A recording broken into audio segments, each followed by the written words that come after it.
Sometimes people treat personality as if something that you're born with, a box that you just got and can't really do anything with. You're always gonna have that personality and it's never gonna change, and it's something static and rigid that is always like going to be in a certain way that we can describe and talk about and measure statistically consistently over time, right? But personality is something you develop over the course of your life. It's something you build and grow, and it is something that can take many different forms. And yeah, that's why I often argue that there is no personal type the other one alike. You know, you can say that you're in the ESTP box, but what does that mean about you? What does that say about you? If you meet other ESTPs, are you going to be like them? Maybe, maybe not. And what I want to argue towards is that this is your quest, and this is something you will take on your own, and ultimately your goal is to become your own unique, complicated person with your unique quirks and values and actions and decisions that are uniquely yours, right? That are a part of who you are, and nobody else is like that. Yeah. It's just you. So, but what does the process of developing a personality look like? Think of it as something that can go in many different directions. I'd imagine and conceptualize 3 different directions. It can go horizontally, it can go on the height, it can go on the depth, right?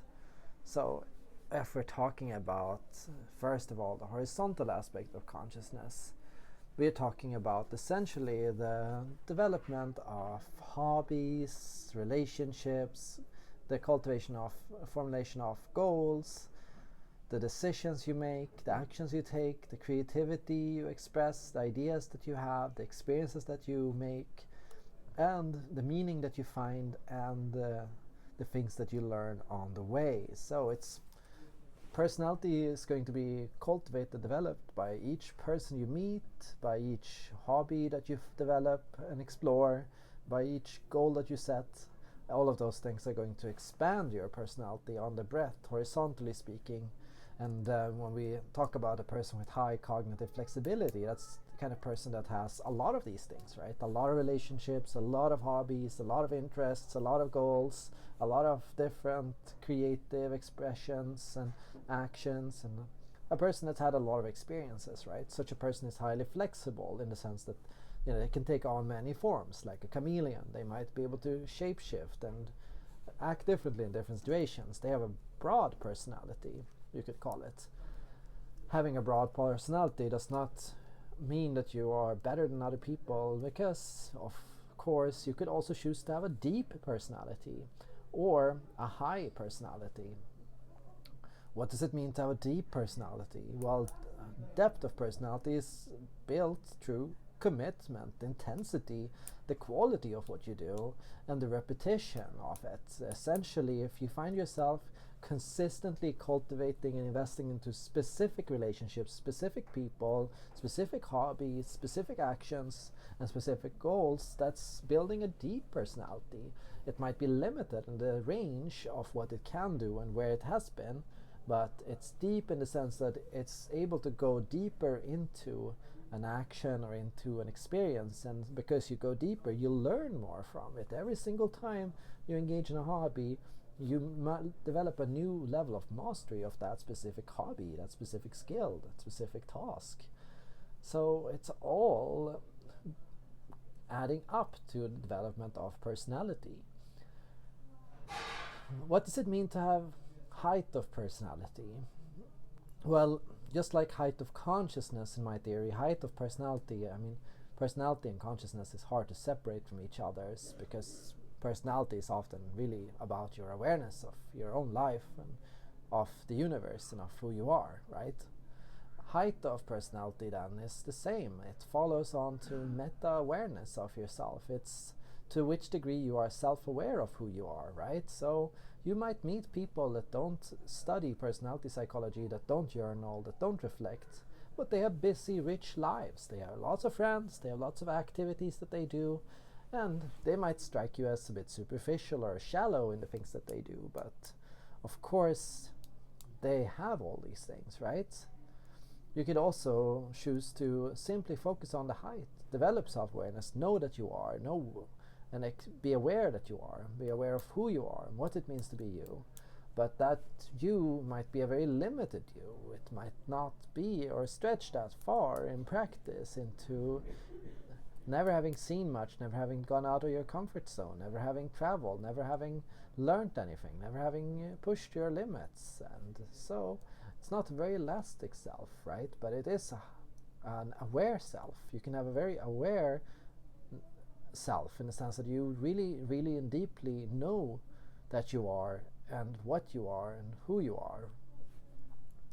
And whether you know who you are or not, that's up to you. No, you don't need to know who you are.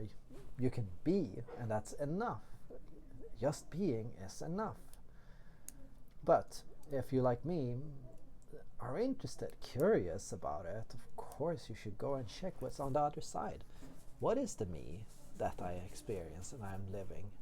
And what does it mean to be me? And where does that me come from?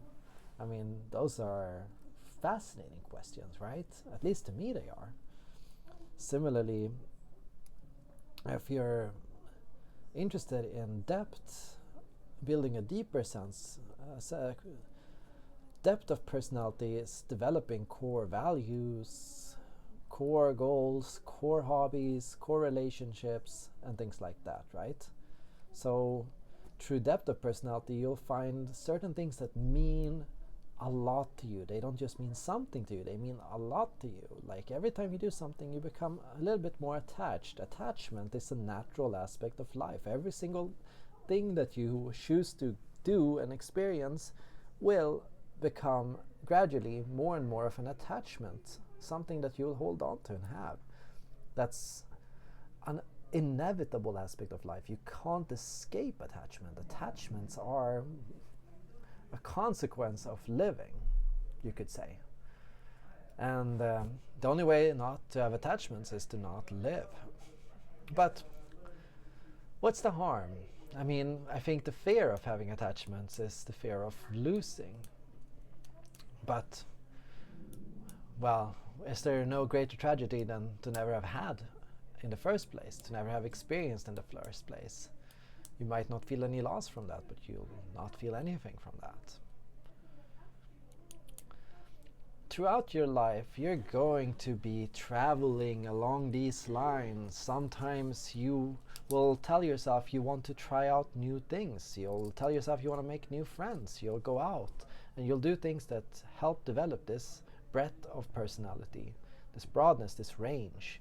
And sometimes you will tell yourself, I feel a bit lost. I don't know who I am anymore. I've done so much, I've been so many places, but I don't know who I am anymore. And then you'll say that, hey, maybe it's time to go and work on the height of my personality. And at other times you might find that, hey, I'm jumping from thing to thing, but I want to really find a special skill or a special ability. And then what you'll be looking towards here is depth of personality. What kind of personality are you working on building right now? Are you working on the depth? Are you working on the height? Or are you working on the breadth? What do you need right now? Thank you so much for watching, and see you all in the next video.